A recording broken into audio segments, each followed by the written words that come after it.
with Gracie and friends. It's just very natural to me to ask questions and questions. I just like to hear the feedback of the kids.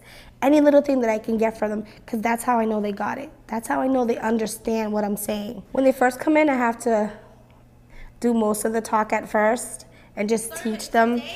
There's some kids that actually have it and they don't even realize it, which surprises me too. And I try to feed off of that.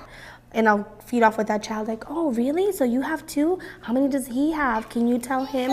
How many do you think are in there? A lot? Like how many? I'll repeat what they're saying. And I'm like, do you know what you're saying? Do you know what that means? Some of them, they don't. So we'll use it. Like outside, when we're outside, they're going down the slide. How many kids are going down the slide? And I hear them, look, 2 kids are on the slide. And I'm like, oh, yes, 2 kids. How many more kids can go down the slide? And just little things when they're doing the slicing. Try to have the kids do it first. So right now, how can we share them amongst ourselves? I know how to share. I'm slicing it for Jaden and... See how they can solve it first. And then if you have to intercede, then you'd slowly, so how can we do this? How can we make this better? How can we make it so that everybody is happy? And that's when they do it and they actually do it all over again and it comes out perfect. How can we share them? Slicing them? Snack time. I was asking them, how many do you have? I have 6. So how can you make it even? How can you share that with me? And they were taking 6. They were counting 1, 2, 3, 4, 5, 6. So how can we divide that for 2? 6. How many can you give me so that I can have the same like you? 3. 3 for me and 3 for you? Is that how?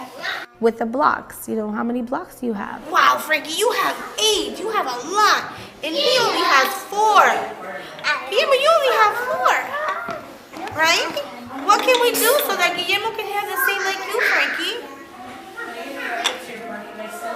Let's count them now, ready? And I try to get the kids to talk with each other, because who best to teach each other? The kids. It's facilitating for the other child. And I'm like, wow.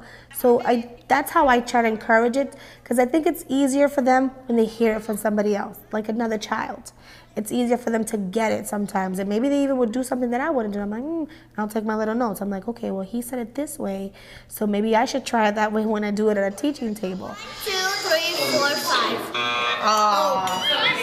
That's hard. Oopsie. What I do personally as a teacher is I know what book I'm going to read, so I'll take it home and I'll read it to myself.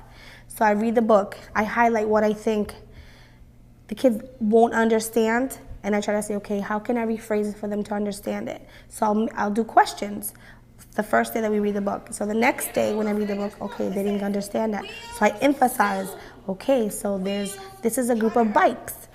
What type of car is that, Elijah, remember? A golf cart. It is a golf cart, you're right. How many bikes? How many people are on the bikes? Bikes have 2 wheels. And so if there's 2 wheels on this bike and 2 wheels on that bike, that's 4 wheels. And have just ask questions. Why do you think there's so many wheels? Why are you choosing this group of people for that table?